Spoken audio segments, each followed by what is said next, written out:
Assalamualaikum warahmatullahi wabarakatuh. Alhamdulillahi rabbil alamin allazi bi ni'matihi tatimmus shalihat wa bi fadlihi tughfaruz dzunub wa bi karamihi tustarul uyub. Asyhadu an la ilaha illallah wahdahu la syarika lah wa asyhadu anna sayyidina Muhammadan abduhu wa rasuluh allazi la nabiyya ba'da. Rabbi shrah li sadri wa yassir li amri wahlul 'uqdatam min lisani yafqahu qawli.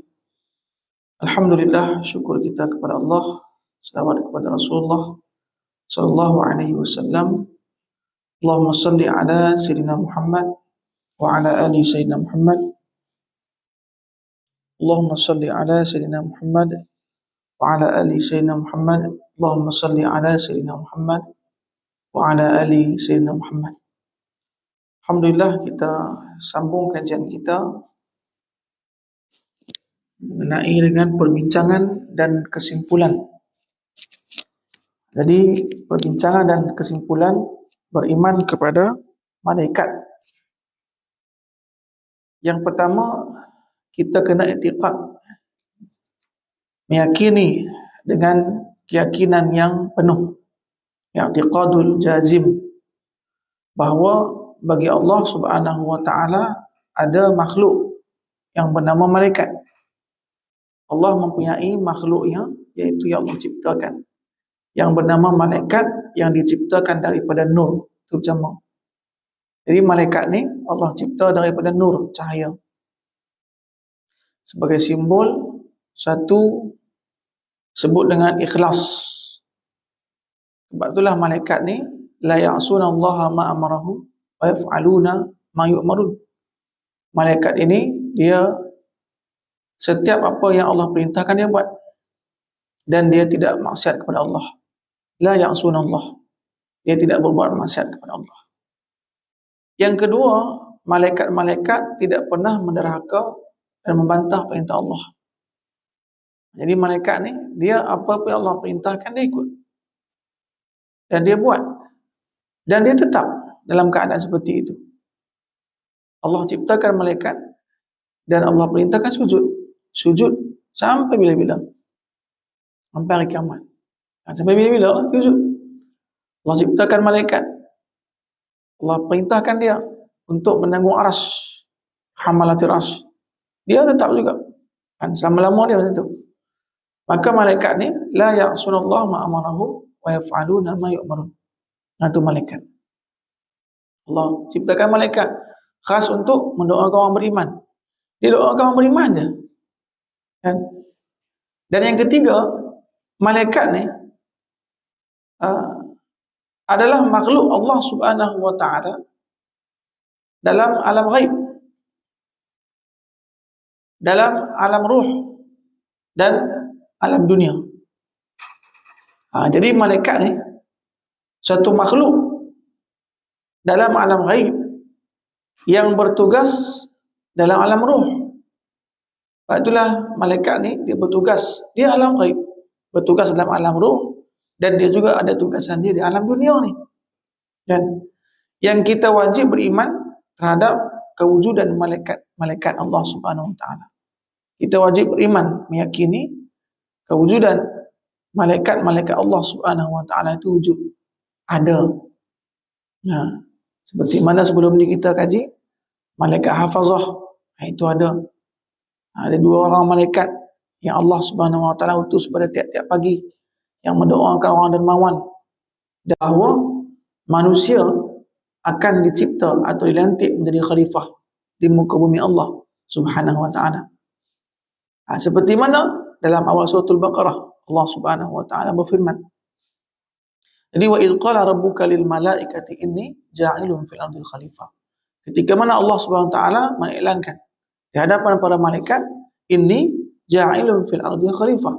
Sungguhnya aku nak menjadikan satu makhluk di muka bumi Allah ni sebagai khalifah, mentakmir bumi, dan dia sebagai pengganti daripada makhluk-makhluk yang hidup selama ni di bumi yang mereka buat kerosakan.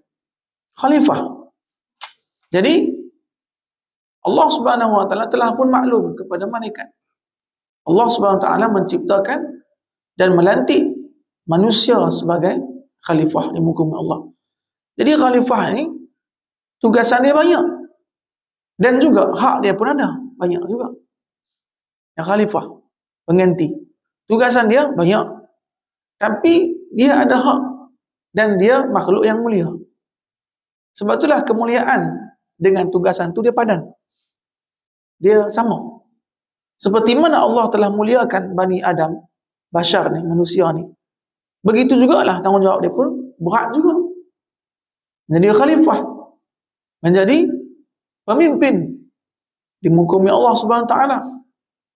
Jadi ketika mana Allah melantik manusia ni menjadi pemimpin, jadi khalifah, menjadi mentakmirkan bumi ini menjadi islah yang baik, maka Allah Subhanahu Wa Taala kurniakan kepada dia ikram, kemuliaan.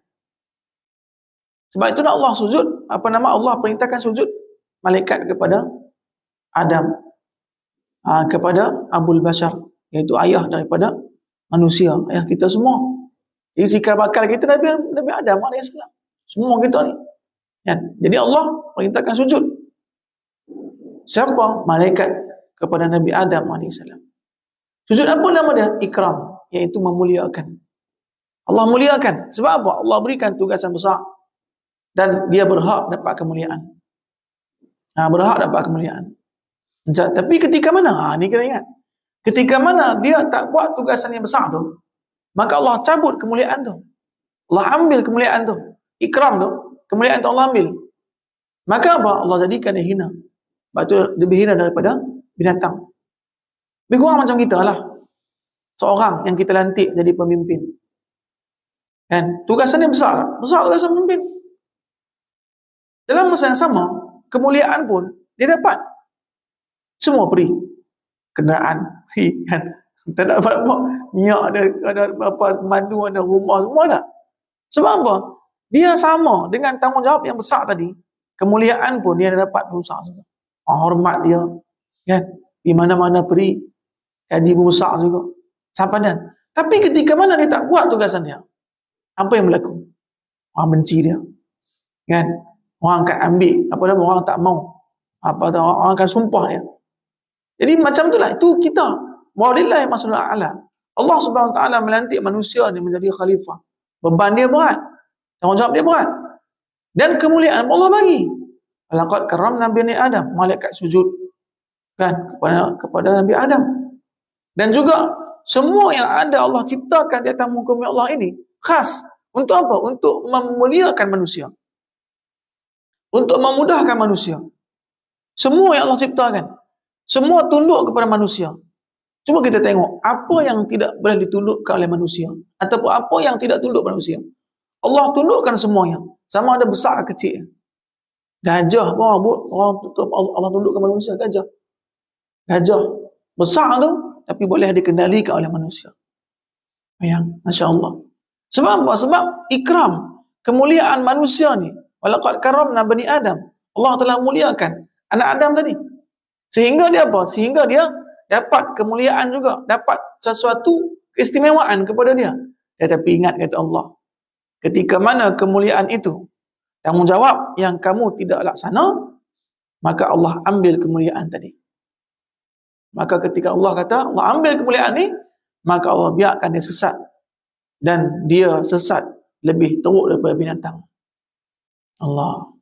Jadi tuan-tuan, puan-puan rahmatullah. Jadi Allah Subhanahu Wa Taala memberikan satu kehebatan kepada sesuatu makhluknya, mestilah tanggungjawab dia besar juga. Kemudian Allah muliakan dia sehingga semua makhluk tunduk kepadanya. Inilah manusia, kan? Allah menciptakan sebaik-baik ciptaan. Dan kemudian apa? Summa radadnahu asfala safilin. Siapa yang nak tahu tanggungjawab semua? Tak ada siapa yang menyalahi. Wa ma khalaqtul jinna wal insa illa liya'budun. Dia tidak tanggungjawab. Dia tak beribadah kepada Allah. Dia buat kerosakan di muka Allah. Maka apa? Asfala safilin. Allah akan rendahkan dia serendah-rendah dia. Allah akan hinakan dia sehina-hinanya. Jadi tuan-tuan, puan-puan rahmatullah. Yang keenam, malaikat suatu alam yang halus dan termasuk dalam alam ghaib. Malaikat ni, kan, dia suatu alam ni alam ghaib, alam yang halus. yang tidak didapati oleh panca indera manusia. Panca indera insaniah kita tak mampu untuk menembusinya. Menembusi alam malaikat. Tak mampu untuk menembusnya. Kan? Jadi panca indera kita ni tidak mampu untuk menembus, manapun tak mampu untuk kita melihatnya. Dengan panca indera kita yang baru ni, kan? Yang panca indera kita yang mata kita ni dengan mata kita. Bagi kita kena tahu bahawa sesungguhnya kita ni dalam tubuh badan kita ni Allah menciptakan kita melihat dengan apa? Dengan biji mata kita. Maka penglihatan dengan biji mata kita ni penglihatan yang baru. Mendengar kita apa? Dengan telinga kita. Telinga kita ni baru. Sebab itulah pendengaran kita, penglihatan kita dan tenaga kita juga semualah yang ada ni. Dia semua bersifat ziyadah wa naqsun, bertambah dan berkurang. Ada masa yang bertambah, ada masa berkurang. Tenaga kita ada tambah. Makan 2 pinggan, tambah sikit tenaga. Kan? Lepas tu puasa. Hilang tenaga tu. Tak kuat dah. Jalan pun rasa macam nak mati dah. Kan? Main rasa nak pergi surau. Tak boleh dah. Nak bawa motor pun tak boleh. Siapa? Tenaga kurang. Bertambah ketika buka puasa, bertambah. Maknanya apa? Tenaga ni kurang, tambah. Sehinggalah habis terus. Allah ambil semua. Penglihatan pun sama juga. Dan begitu juga pendengaran. Jadi ada tambah dia. Jadi benda yang baru ni, dia tak boleh melihat benda yang kekal. Malaikat kekal, tapi Allah kekalkan. Bukan dia kekal dengan zat dia, tak? Bukan kekal dengan zat dia. Bukan tabiat dia. Bukan. Tapi Allah berikan kepadanya. Maka dia keadaan dia sentiasa. Sujud. Sentiasa macam tu. Allah berikan dia macam tu. Kan? Allah cipta dia macam tu. Macam surga. Allah cipta dia macam tu terus. Neraka juga sama. Jadi makna dia apa? Malaikat ni suatu alam yang halus. Termasuk dalam alam ghaib. Yang tidak didapati oleh panca indera insaniah ataupun manusia. Dan tidak termasuk dalam golongan makhluk yang wujud jasmaniah. Maksudnya yang bukan golongan makhluk yang wujud jasadnya bukan. Lepas tu, pasal apa? Malaikat Jibril datang kepada Nabi SAW menyerupai orang. Yang itu boleh. Kepada malaikat, dia boleh. Dia boleh menyerupai manusia ketika dia datang kepada manusia. Boleh. Dia menyerupai. Sebab apa? Sebab ketika mana Allah Subhanahu Wa Taala memberikan tugasan kepadanya dan dia meminta kepada Allah agar diserupakan dengan sesuai dengan kehendak apa yang diminta kepada Allah Subhanahu Wa Taala. Maka datang kepada Nabi ada yang menyerupai manusia, ada yang melihat, Nabi melihat dengan wajah asli Jibril, rupa asli dia sama 4 kali. 4 kali Nabi melihat apa? Dua kali ketika mana di atas di langit ketika Nabi Isra, dan juga ketika Nabi Isra Mi'raj, kemudian 2 kali di atas bumi ni Nabi melihat rupa malaikat Jibril dengan yang sebenar. Masya-Allah.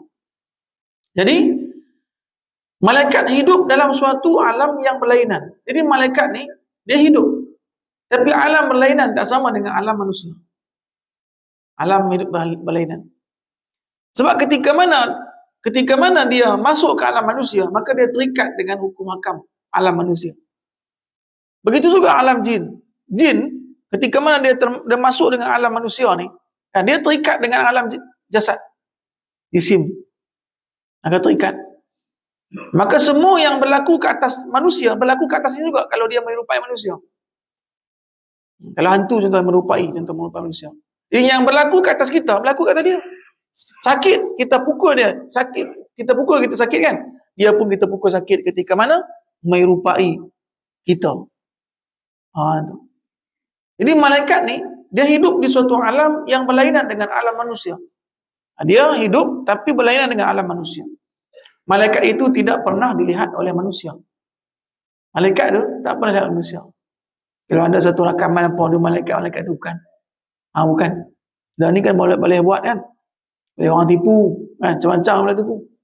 Ikan terbang atas langit boleh. Ikan terbang besar atas langit tu terbang. Boleh.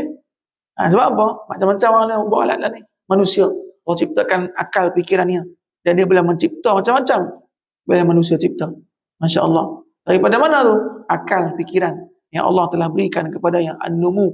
Terus berkembang. Ziyadah. Bertambah. Dan Allah ciptakan itu. Jadi, malaikat itu tidak pernah dilihat oleh manusia. Kenapa? Ia hidup di alam yang tersendiri. Di alam ni ada. Alam tersendiri ada. Begitu juga alam makhluk-makhluk yang lain. Alam tersendiri dia ada. Dia tak boleh melangkau kepada alam yang lain. Kalau dia melangkau, mesti dia akan jadi binasa. Lemah. Seperti mana manusia? Manusia ketika mana dia pergi ke alam lain, dia tak lama hidup. Saja. Hidup boleh, tapi dia lemah. Lemas. Sebab apa? Sebab bukan alam jasmaniah dia. Jisim dia bukan. Begitu juga kalau makhluk lain dia hidup dekat alam manusia sama juga. Dia tak tahan lama. Tak boleh. Lemas. Kan tak boleh lama. Jadi begitulah. Untuk ada ikan, ada alam dia dekat air. Mai pula ke alam ikan itu termasuk alam jisim juga lah kan. Yang tu pun dalam di alam kita pun, di alam dunia ni pun tak boleh kita pun kalau lama dekat air, duduk dalam laut kan, ataupun duduk dalam kolam renang, duduk lama. Tak boleh nampak kan. Begitu juga ikan duduk kat darat. Kan? Jadi apa? Ikan kasam. Jadi dia tak hidup. Macam tu juga di alam. Dan tu baru di alam jisim ni. Belum lagi di luar alam malakut kan, alam malaikat. Kan? Jadi tuan-tuan Allah. Perihal keadaan dan hakikat yang sebenarnya, malaikat itu tidak sesiapa pun yang dapat mengetahui. Jadi perihal sebenarnya, hakikat malaikat ni, tak ada siapa pun yang boleh mengetahui kecuali Allah Subhanahu Wa Taala saja. Itu rahsia Allah. Bagaimana Allah Subhanahu Wa Taala meletakkan malaikat penjaga pintu langit. Bagaimana Allah Subhanahu Wa Taala, malaikat Jibril membimbing Nabi, menjadi pengiring Nabi ketika mana Nabi Isra wal Mi'raj. Dan dibukakan pintu langit pertama, malaikat-malaikat sambut dengan Nabi. Bagaimana hakikat sebenarnya malaikat ni? Penghuni langit, malaikat-malaikat yang banyak. Maka alam, mana dia apa? Ada alam tersendiri, iaitu alam malaikat. Yang mengetahui hakikat sebenarnya ialah Allah Subhanahu Wa Taala. Kemudian malaikat ni dia bersih daripada syahwat haiwaniyah namanya. Syahwat kebinatangan. Malaikat dia bersih daripada syahwat kebinatangan. Dia tak ada. Maka dia tak perlukan jantina. Laki perempuan tak ada. Kan? Dia tak perlukan. Pasal apa? Syahwat tak ada kepada dia. Sebab itulah ganjaran tengok. Allah Subhanahu Wa Taala berikan, Allah ciptakan kita ni manusia. Allah pasang siap syahwat ada.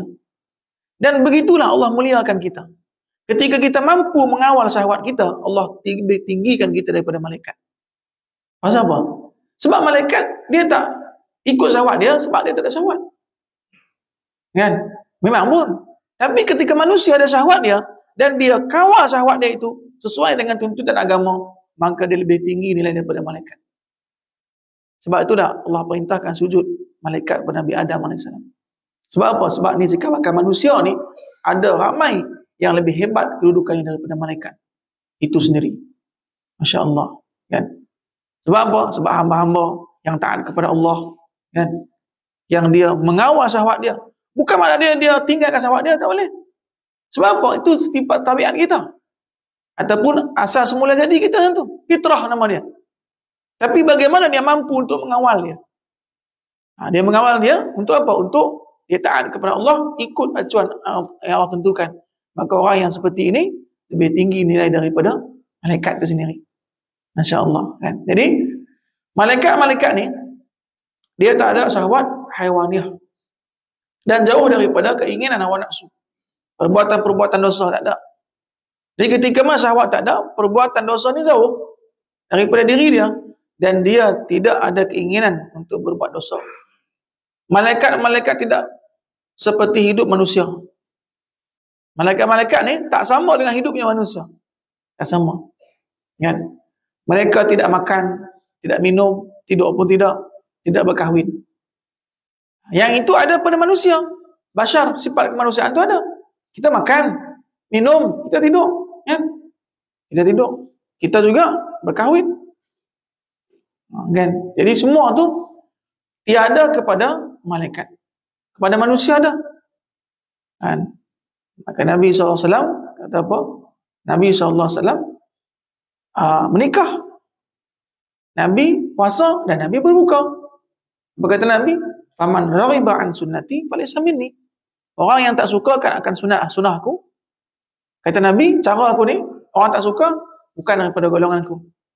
Nabi berkahwin. Ada orang tak mau kahwin, kata tak mau kahwin. Kan, tak apa nama nak disebabkan apa? Dia nak perangi syahwat dia. Maka salah cara berfikir dia. Kan? Lepas tu kalau ada ulama tak kahwin, itu bukan sebab dia tak mau kahwin, tak dan. Kan? Sebab dia sibuk pasal kitab, pasal mutalaah, kan, untuk ilmu, tak dan. Itu bukan dia tak mau. Orang yang tak mau mengatakan apa? Dia mengingkarinya. Maka bukan falaisa minni, kata Nabi, bukan daripada golonganku. Kemudian malaikat-malaikat bebas mengikut hal ehwal mereka sendiri. Jadi malaikat-malaikat ni bebas mereka mengikut hal ehwal mereka sendiri, keadaan mereka, dan tidak melakukan perkara-perkara yang biasa dilakukan oleh manusia. Mereka tidak melakukan perkara-perkara yang biasa dilakukan oleh manusia. Seperti mana makan tadi dah, kan? Jika mana malaikat datang kepada Nabi Ibrahim alaihissalam dan mengkhabarkan dengan pengkhabaran berkenaan dengan isteri Nabi Ibrahim, Sarah, mengandung zuriat keturunan yang membawa gelaran Ishak. Kan? Jadi Nabi Ibrahim alaihissalam datang tetamu. Nabi Ibrahim ni ingat, itu bukan malaikat, itu manusia. Sebab apa? Datang kepada rumah Ibrahim menyerupai manusia. Kan? Jadi ketika mana Ibrahim ni orang dermawan, tetamu mai datang ramai, 10 orang, 15 orang. Orang dermawan, dia tangkap anak lembu, dia sembelih. Kan? Dia masak semua, dia sedap-sedap semua masak tu. Kan? Masak kurma, dia bakar semua kan. Lembu tu, ada sebahagian dia sate. Dia lepas dia siap masak, dia bagi. Kan? Ketika mana dia bagi, tetamu ni tidak mengambil ataupun tidak memakannya.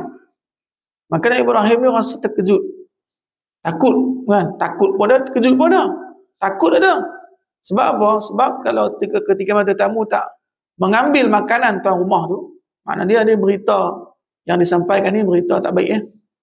Tapi kata malaikat ni bukan. Maka malaikat beritahu, kami ni para malaikat yang datang kepada Nabi Ibrahim menyampaikan berita yang menyenangkan, yang bergembira. Iaitu apa? Iaitu akan diberikan zuriat keturunan dia Ishak daripada isteri Sarah. Masya-Allah. Mana dia apa? Malaikat datang ni menyerupai manusia, rupa je manusia, tetapi dia tidak akan boleh ataupun tidak makan. Tetap juga rupa saja dia boleh menyerupai, tetapi makan dan minum tidak. Kan? Sebab itulah malaikat ni dia tidak berhubungan dengan kebendaan, keduniaan, tak berhubungan. Sebab dia perkara-perkara yang dilakukannya tak sama dengan kebiasaan manusia, maka hubungan kebendaan dia tak ada. Sebab itulah malaikat tak boleh kita rasuah. Dia tak mahu pun. Mai malaikat maut, kita bagi rasuah. Tolong malaikat maut, saya bagi kamu juta. Kan? Hang tangguhkan betul. Dia tak mahu. Sebab apa? Dia tak ada kebendaan tu, dia tak ada. Yang sifat kebendaan tu tak ada. Maka ketika mana dia telah sampai ajal dia datang ambil. Sifat tu tak ada, sifat kebendaan. Kemudian malaikat boleh menjelma menyerupai bentuk manusia. Dia boleh menjelma menyerupai bentuk manusia yang dilihat. Sebagaimana kedatangan malaikat Jibril ke tempat Maryam binti Imran. Ketika mana malaikat Jibril datang ke tempat Maryam. Jadi Maryam ni binti Imran, anak saudara daripada Nabi Zakaria alaihissalam. Kan? Yang ibu dia siapa? Ibu Hannah, anak ibu dia. Kan? Keluarga Imran. Dan kepada Nabi Ibrahim ketika menyampaikan berita gembira tadi, cerita tadi. Jadi malaikat ni menyerupai manusia. Pernah datang kepada manusia. Dia menyerupai manusia, datang kepada manusia, Maryam. Kan? Dia menyampaikan suatu perkara berita gembira. Dan juga kedatangan malaikat Jibril kepada Nabi Muhammad sallallahu alaihi wasallam. Ni banyak kali ya. Kan? Kedatangan malaikat Jibril kepada Nabi SAW. Dan para sahabat pun menyaksikannya, melihatnya. Seperti mana hadis yang kita baca sebelum ni. Kena dengan hadis apa? Riwayat daripada Umar bin Khattab. Ketika mana malaikat Jibril datang, menyerupai manusia yang baju dia sangat-sangat putih, rambut dia sangat-sangat hitam, kan? Yang dia duduk depan Nabi SAW, letakkan lutut dia depan lutut Nabi. Dia dekat macam itulah, kan? Lepas tu dia letakkan tangannya di atas paha Nabi SAW. Dia kata, "Ya Muhammad, akhbirni an Islam." Ya Muhammad, beritahu kepada aku apa itu Islam. Akhbirni anil iman. Kan? Lepas tu kata apa? Akhbirni anil ihsan. Kan? Lepas tu mata sa'ah. Kemudian tanya semua Nabi SAW. Jadi ketika mana dia pergi, maka Nabi tanya, apa tahu siapa tadi? Orang tak tahu semua. Sahabat-sahabat pun tak kenal. Orang mana? Daripada puak mana? Kami tak kenal Rasulullah. Baru kali ini kami nampak. Ini kali pertama kami nampak. Maka Nabi kata apa? Itu malaikat Jibril datang kepada kamu untuk mengajarkan agama kamu. Kata Nabi SAW. Jadi tuan-tuan rahmatullah. Ketika menanyakan Islam, iman, ihsan, semua. Jadi dalam penciptaan malaikat ada perbezaan. Ketika mana Allah menciptakan malaikat ada perbezaan. Sebagaimana ada perbezaan mereka tentang kedudukan. Malaikat ni juga ada kedudukan dia. Seperti mana manusia kedudukan dia ada. Kedudukan manusia apa? Inna akramakum innallaha atqakum. Jadi kedudukan manusia ada di sisi Allah. Maka tak nampak dikenali dengan sifat. Begitu juga malaikat. Adapun kedudukan manusia lah ni, adapun kedudukan manusia di alam manusia ni, dia ditandai dengan apa? Dengan jawatan, pangkat, itu. Adapun di sisi Allah Subhanahu Wa Taala, maka ditandai dengan apa? Amal, iman dan amal. Itu sebagai tanda dia lah, kan? Malaikat pun sama juga. Dia pun ada kedudukan, ada pangkat dia, tugas dan sebagainya yang hanya diketahui oleh Allah Subhanahu Wa Taala saja. Jadi kedudukan siapa yang paling mulia tugasan dia, dialah yang paling tinggi pangkat dia. Siapa yang paling mulia? Yaitu penyampai wahyu, penyampai kalam Allah. Itu malaikat Jibril. Dia yang paling tinggi kedudukan dia. Malaikat yang paling hebat. Pangkat paling tinggi dia. Allah Subhanahu Wa Taala menciptakan malaikat berupa makhluk yang bersayap. Jadi malaikat ni Allah menciptakannya berupa makhluk yang ada sayap dia. Ada sayap dia. Ada yang bersayap dua. Ada yang dua. Dan ada yang tiga. Ada yang empat. Dan ada yang lebih daripada itu. Yang paling banyak sayap dia, maka itulah yang paling tinggi kedudukan dia. Siapa yang paling banyak sayap dia? Malaikat Jibril alaihi salam. Dia paling banyak sayap dia. Sebab dia ketua para malaikat. Jadi perbezaan ini menunjukkan tiada sama pangkat malaikat-malaikat di sisi Allah Subhanahu Wa Taala. Jadi perbezaan ini menunjukkan apa? Tiada sama pangkat-pangkat malaikat di sisi Allah Subhanahu Wa Taala. Kemudian malaikat-malaikat itu mempunyai derajat kedudukan yang tertentu. Jadi derajat kedudukan dia ada juga. Derajat kedudukan dia ada juga yang tertentu dalam melaksanakan perintah-perintah Allah dan menyampaikan risalahnya. Malaikat-malaikat itu sentiasa mengucap tasbih. Itulah kata pemakanan malaikat itu tasbih. Mereka sentiasa bertasbih kepada Allah, memuji Allah Subhanahu Wa Taala. Ada yang bertakbir kepada Allah, takbir. Ada yang sujud, kan? Sentiasa tasbih. Itulah malaikat ni, dia sentiasa bertasbih kepada Allah. Subhanallah, Subhanallah, Subhanallah. Sebab apa? Sebab Allah menunjukkan kepada mereka keagungan dan kebesaran Allah Subhanahu Wa Taala yang Allah tidak tutup daripada pandangan mereka. Dari kebesaran, keagungan demi keagungan, maka setiap kali mereka takut kepada Allah dan mereka bertasbih kepada Allah, mereka mensucikan Allah Subhanahu Wa Taala. Kita subhanallah, subhanallah, subhanallah. Masya Allah. Jadi, tuan-tuan rahmatullah, kita ni sebagai hamba Allah, nama dia, kita ni makhluk insan, manusia. Kita ni banyak tertutup daripada pandangan kita keagungan dan kebesaran Allah. Sebab menutup dosa syahwat kita. Maka dia tutup. Sebab apa? Sebab yang kita melihat itu ialah kebendaan. Walhal kebendaan yang kita ada pun itu semua daripada kurniaan Allah. Semua ada. Tapi sesungguhnya apa? Mata kita ni, dia selalu melihat benda itu saja. Bukan yang melihat siapa yang menciptakan benda tu. Dia tidak melihat ma wara'a zalik. Dia tidak melihat apa sebalik benda tu. Ketika mana kita jalan di taman, kita tengok bunga. Indah tak? Cantik tak bunga tu? Cantik. Tapi kita sentiasa puji bunga yang cantik tu. Kita tidak pernah mengetahui, kita tidak memuji Allah dengan menciptakan bunga yang cantik indah tu. Kan? Kita tak kata apa? Yang menciptakan itu yang cantik. Tapi kita selalu puji apa? Yang diciptakan itu. Itulah manusia. Adapun malaikat dia. Malaikat dia melihat keagungan dan kebesaran Allah Subhanahu wa taala, kehebatan Allah Subhanahu wa taala. Maka dia tidak memandang kepada yang dicipta, tapi kepada penciptanya. Maka dia sentiasa bertasbih. Itulah tasbih ni, dia tasbih yang banyak. Ketika mana manusia bertasbih kepada Allah yang banyak, dia boleh mengangkatkan hijab. Tasbih yang banyak, dia boleh mengangkatkan hijab. Hijab dia akan terangkat. Maka dinampakkan sebahagian-sebahagian kebesaran Allah Subhanahu wa taala yang masuk ke dalam hatinya dan dengan keimanan yang sebenar. Kan? Maka bertasbih banyak, subhanallah, subhanallah, subhanallah.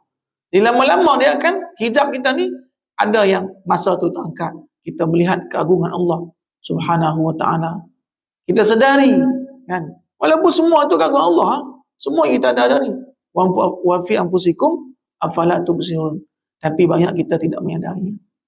Jadi malaikat-malaikat Allah Subhanahu wa taala, mereka sentiasa melaksanakan perintah Allah, menyampaikan risalah. Malaikat-malaikat itu sentiasa mengucap tasbih dan beribadah kepada Allah Subhanahu wa taala sesuai dengan ketentuan ibadah yang Allah telah tetapkan kepada mereka. Jadi kalau malaikat ibadah tasbih, patutlah malaikat tu buat macam tu. Pasal apa? Syahwat tak ada. Kan? Tapi kalau tasbih manusia ni lagi hebat nilai yang daripada tasbih malaikat. Sebab apa? Sebab tasbih kita berdepan dengan cabaran, iaitu syahwat. Amal kita berdepan dengan cabaran syaitan, iblis yang bisik kita, yang kacau kita, yang halang kita. Tapi kita mampu untuk melawannya, mengawal nafsu kita. Itu orang hebat. Orang hebat. Sebab itulah ganjaran Allah beri pun dia banyak. Hingga kan Allah menciptakan malaikat khas untuk apa? Berdoa kepada orang-orang yang hamba-hamba Allah yang berbuat taat kepada Allah Subhanahu wa taala. Masya-Allah. Itu tuan-tuan dan rahmatullah. Sayap malaikat-malaikat itu termasuk dalam perkara-perkara ghaib. Jadi mengenai dengan sayap malaikat tadi, kan kita cerita sayap tadi kan. Kenaan dengan sayap malaikat itu perihal ghaib. Dan siapa pun yang mengetahuinya. Sayap macam mana? Wallahu a'lam. Adakah sayap macam sayap burung? Nama sayap kan? Sayap tak sama. Cuma kan kapal terbang ada sayap dia. Tak sama dengan sayap yang lain kan. Jadi semua sayap ni macam mana? Itu semua perkara yang ghaib yang wajib dipercayai tanpa mempersoalkan keadaan sifat bentuk dia. Tanpa mempersoalkan keadaan sifat bentuk sayap daripada malaikat. Apatah lagi sampai melukisnya, kan? Sampai melukisnya. Itu perkara yang lara lah, sia-sia. Kan? Jadi dia gambarkan malaikat Jibril, sayap dia banyak, lukis sayap dia. Yang tu kira lara lah, kan? Jadi tanpa kita mempersoalkan, kita mengetahui apa, kita beriman malaikat tu ada sayap, tu saja. Kalau apa, tak ada soalkan kita. Dan kita tidak dituntut untuk mengkaji, dan kita tidak dituntut untuk mengetahuinya pun. Bentuk dia macam mana, kan? Warna dia apa? Kita tidak dituntut untuk mengetahuinya. Jadi sesuatu yang tak dituntut untuk mengetahuinya, tak perlu kita penat kita untuk mengetahuinya, kan? Sebab tak dituntut. Jadi benda yang dituntut kepada kita saja yang kita mentukus lumus. Apa dia? Ibadah. Sembahyang, kan? Apa yang Allah berikan kepada kita, taklifkan, itu saja yang kita buat. Yang tak dituntut, tak perlu. Sayap malaikat, tahap mana? Sampai setakat kita mengetahui, mengimani malaikat itu ada sayap. Sampai itu saja dah. Kalau apa, Anak macam mana, bentuk macam mana, itu tak ada soalan. Jadi kerana orang-orang yang beriman tidak wajib mengetahui perkara-perkara tersebut. Tak wajib mengetahui perkara-perkara tersebut. Macam burak contoh dia. Kita takat digambarkan kepada kita je lah. Lepas tu macam mana dia bentuk dia? Nabi kata apa? Nabi gambarkan burak ni lebih kecil daripada bural. Bural ni anak kuda dengan keldai. Lebih besar daripada keldai. Yang tu. Maknanya apa? Bayang-bayang je lah. Lebih besar daripada keldai. Kecil daripada bural. Maknanya apa? Lebih kurang. Kecil tu kan. Dan ada sayap. Jangan lukis pula kan. Sampai terang tu je cukup dah. Kan? Kita yakin bahawa apa? Kenderaan Nabi ketika Isra' Mi'raj itu adalah burak. Itu salah. Kan? Jangan tanya pula, lepas tu Jibril duduk mana? Pula dah. Kan malaikat Jibril sekali pergi. Malaikat Jibril duduk mana? Malaikat. Kan? Malaikat tidak perlu kenderaan. Sebab dia malaikat ni macam tu lah. Kan? Dia Allah mudahkan. Langit pun, dia turun pun sat saja. Kan? Lepas lagi dia terbang daripada Masjidil Haram ke Masjidil Aqsa. Sama seperti mana manusia. Manusia tak? Manusia dia tak ada sayap. Nak tanakul ni, nak berpindah ni memerlukan apa? Sayap ataupun tayar. Kita tayar kan, tayar kereta motor, nak pindah ke tempat.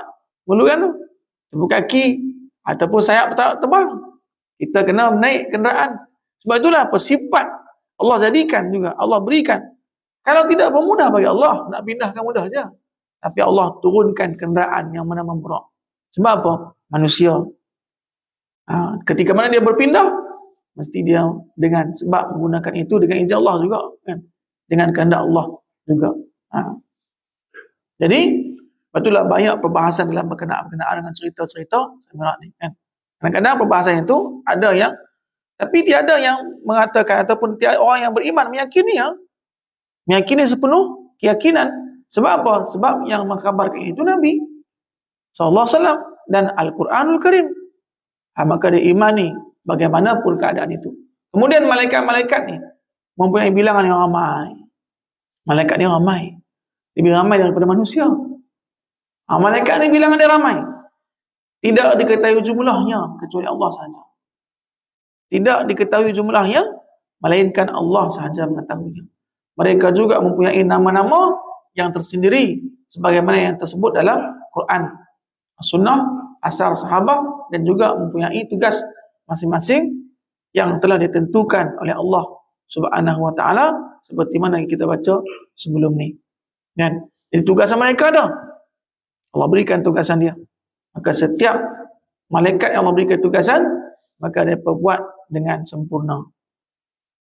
Kemudian yang ke-17, malaikat sentiasa sepanjang masa bersama-sama dengan manusia. Kecuali ketika manusia buang air kecil atau ketika mereka berbogel, tak pakai tutup aurat. Itu malaikat tak mau. Kan?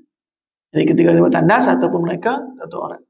Dan ketika mereka berhubungan suami isteri, malaikat tak mau. Maka itulah malaikat yang tidak ada bersama dengan kita. Keadaan itu.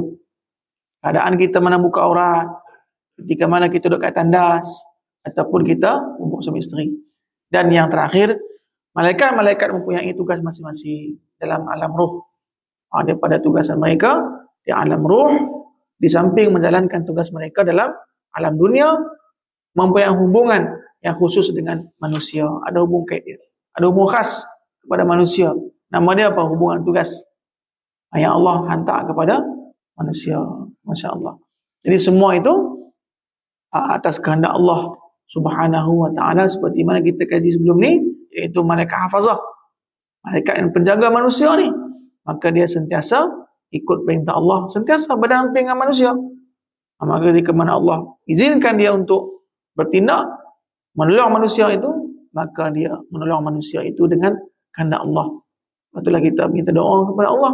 Kita keluar balik rumah, kita doa kan. Bismillah, tawakkaltu ala Allah, la haula wala quwata illa billah. Kan? Kita bismillah. Maka Allah Subhanahu wa taala menjadikan malaikat tadi itu zahir, menjadi penolong kita. Allah jadikan malaikat tadi itu zahir, menolong kita. Seperti mana Nabi SAW pada perang Badar. Ketika mana dari perang Badar, Allah Subhanahu Wa Taala hantar malaikat menjadi pasukan zahir menolong Nabi SAW. Dan juga iblis pun main juga, ikut sekali di rombongan siapa? Rombongan kafir Quraisy. Kafir Quraisy depa ditolong oleh iblis. Iblis juga zahir, menyerupai manusia. Iblis ni dengan geng-geng dia lah, kan? Ketika mana iblis ni melihat malaikat turun, dia pun lari cerit-berit. Dia lari kan? Tak jadi perang. Jadi iblis ketika tu lari. Iblis kata apa? Kami melihat apa yang kamu tak nampak. Dia kata kepada kafir Quraisy, kami tengok yang kamu tak mampu melihatnya. Pasal apa? Kami melihat malaikat turun. Sebab kalau malaikat turun, tetap juga dia duduk situ, dia cari mati. Cari mati. Sebab iblis tak mau mati. Sebab dia janji dah. Sebab itulah iblis, dia memanglah doa dah kepada Allah. Ya Allah, Rabbi anzirni ila yaumil ba'tsun, kan? Ya Allah, tangguhkan aku hingga hari kiamat. Okey, doa dah. Allah telah berikan kepadanya, memperkenankan doa dia. Termasuk dia daripada golongan yang ditangguhkan. Okey. Tetapi apa? Dia tak mau cari penyakit. Sebab itulah dia betul, dia sebagai awanun zalimin. Dia sebagai penolong orang yang zalim. Dia tiada nasi, dia sebagai penolong. Siapa pun zalim mesti menolong dia, iblis. Tetapi ketika mana datang hak, datang kebenaran, iblis tadi ni lari. Firaun kurang dekat apa dengan iblis. Iblis penasihat Firaun. Kan salah-salah. Penasihat Firaun tu iblis. Tetapi ketika mana Firaun iklankan diri jadi Tuhan, dia lari cerit-berit. Pasal apa? Sebab dia tahu kalau musibah, kalau azab turun, dia kena, dia mati. Dia tak mau, dia tahu. Dia lari ya. Ketika mana Firaun kata apa? Ana rabbukumul a'la. Dia mulalah. Yang angkat kaki dia lari. Dia lari. Sebulan dia tak main dengan Firaun. Sebab apa? Sebab dia akan kata tu. Dia memang dia doa dah, Allah berkenan dah. Tapi dia tak boleh cari penyakit. Sebab ketika mana dia mati, habislah. Begitu juga ketika mana berdepan dengan Nabi SAW. Malaikat turun. Dia tak juga datang tu. Mati. Kalau dia mati, dia tak mau, dia lari. Setiap dia lihat kebenaran tu, ketika mana dia kacau kita kan. Kacau kita, tengok kebenaran ada, dia lari. Itulah dia perangai iblis. Lepas tu dia tak lari je lah. Lepas tu dia main lagi. Dia kacau balik lagi. Jadi, insyaAllah, moga Allah Subhanahu Wa Taala beri kita satu iman yang istiqamah, iman yang bertambah. Allah bimbing dalam kehidupan kita agar sentiasa kita menyembah Allah Subhanahu Wa Taala dengan hati yang ikhlas dan dengan keyakinan yang mantap, sehingga kita bertemu dengan Allah Subhanahu Wa Taala. Tiada dalam hati kita satu kesyirikan. Yang ada dalam hati kita qalbun salim, itu hati yang selamat daripada syirik, hati selamat daripada ujub, takbur, sombong, semualah kan, selamat daripada penyakit-penyakit hati, dan kita kembali kepada Allah dengan hati yang selamat. Al-Fatihah. A'udzubillahi minasyaitonir rajim. Bismillahirrahmanirrahim. Alhamdulillah rabbil alamin. Rahmanir rahim. Maliki yaumiddin. Iyyaka na'budu wa iyyaka nasta'in. Ihdinas siratal mustaqim. Siratal ladzina an'amta 'alaihim ghairil maghdubi 'alaihim waladdallin. Amin. A'udzubillahi minasyaitonir rajim. Bismillahirrahmanirrahim. Alhamdulillah rabbil alamin. Wassalatu wassalamu ala asrafil anbiya wal mursalin wa ala alihi wa sahbihi ajma'in. Rabbana taqabbal minna innaka antas samiul alim. Tub 'alaina innaka antat tawwabur rahim. Allahumma yassir wa la tu'assir wa tammim bil khair. Rabbana zalamna anfusana wa illam taghfir lana tarhamna lanakunanna minal khasirin. Rabbana atina fid dunya hasanah wa fil akhirati hasanah wa qina adzabannar. Sallallahu ala sayyidina Muhammad wa ala alihi wa sahbihi ajma'in. Alhamdulillah rabbil alamin. Assalamualaikum warahmatullahi wabarakatuh.